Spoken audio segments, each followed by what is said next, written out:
பாருங்க, நம்ம ஊருக்கு திருப்பூர்லேருந்து எவ்வளோ கிலோமீட்டருன்ட்டு ஆட்டோ வாடகை கொடுக்க முடிய காசு இல்லாத காரணத்தினால நானும் சஞ்சித் ப்ரோ வண்டியிலேயே கிளம்பிட்டேங்க. ஒரு 3 மணிக்கு கிளம்பணுங்க.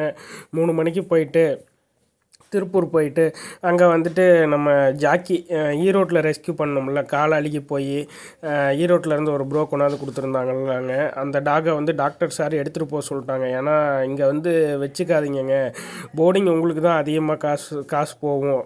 மற்ற ஒரு சிலர்லாம் எப்படின்னு தெரில. ஆனால் நம்ம டாக்டர் ரொம்பவுமே மனிதநேயம் உள்ள மனிதரும் நல்ல மனிதரும் தான் சொல்லணும். என்ன காரணம்னா, மற்றவங்களாம் காசு சம்பாதிக்கிறத பார்ப்பாங்க. இவர் வந்து உங்களுக்கு காசு உங்களுக்கு அதிகமாக போகுங்க, நீங்கள் இந்த போர்டிங் வச்சுருக்கிறத எடுத்துகிட்டு போயிருங்க அப்படின்னு டாக்டரே வலுக்கட்டாயமாக நம்மளை வந்து கூப்பிட்டு சொல்கிற அளவுக்கு நம்ம அந்த அளவுக்கு வந்து போர்டிங் பில்லு அங்கே பெண்டிங் இருக்குது. அது இல்லாமல் டாக்டர் வந்து ரொம்ப மனிதநேயம் உள்ள மனிதருங்கிறனால டாக்டர் சார் வந்து கூப்பிட்டு எடுத்துகிட்டு போக சொல்லிட்டாங்க. இது என்ன கேஜுன்னு பார்த்தீங்கன்னா, நம்ம கொம்பன் வந்து இருக்கான்லங்க, அந்த கொம்பன் வந்து ரொம்ப ஊருக்குள்ளெல்லாம் போயிட்டு ரொம்ப தொந்தரவு பண்ணுறான், விஷம் வச்சுருவோம் அப்படின்னு சொல்லிட்டு எல்லாம் மிரட்ட ஆரம்பிச்சிட்டாங்க. அதனால் இதுக்கு மேலே விட்டோம்னா கொம்பனை இது பண்ண முடியாது அப்படின்ட்டு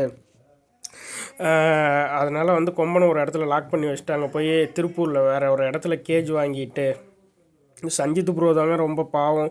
ஆனால் இவருமே எனக்கு கிடைக்கிற எல்லாருமே வந்து ரொம்ப நல்ல மனிதர்கள்னு தான் சொல்லணும். அந்த கேஜை வந்து திருப்பூர்லேருந்து ஒரே சைடாக அது எவ்வளோ பெரிய கேஜுங்கிறத மட்டும் பாருங்கள். அந்த கேஜை தூக்குறதுக்கே எவ்வளோ நேரம். ஆனால் இன்றைக்கி எல்லாம் அவர் கை வலி எப்படி எடுத்துருக்குன்னு தெரில.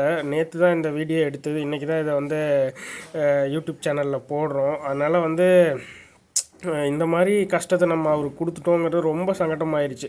ஏன்னா கேஜுக்குள்ளே அந்த ஜாக்கி வந்து வச்சுட்டு அப்புறம் அது ஒரு வெயிட்டு, கேஜ் ஒரு வெயிட்டு, இது ஒரு வெயிட்டு, இது எல்லாமே வந்து சஞ்சித் ப்ரோ கையை ஒரு சைடாக இழுத்து கிட்ட தான் கொண்டாந்தார். நான் கொண்டாடுறேன் ப்ரோ அப்படின்னேன். இல்லைங்க வேண்டாம், உங்களால் கொண்டாட முடியாது ப்ரோ, நீங்கள் முடியாமல் ஏதாவது விட்டுட்டிங்கன்னா என்ன டாக் கீழே விழுந்துரும் அந்த மாதிரி சொல்லிட்டு ரொம்ப பாவங்க. இந்த மாதிரி மனிதர்கள்லாம் வந்து நமக்கு கிடைக்கிறதெல்லாம் வந்து நம்ம ஏதோ ஒரு ஜென்மத்தில் புண்ணியம் பண்ணியிருக்கோம் அப்படின்னு தான் சொல்லணும்.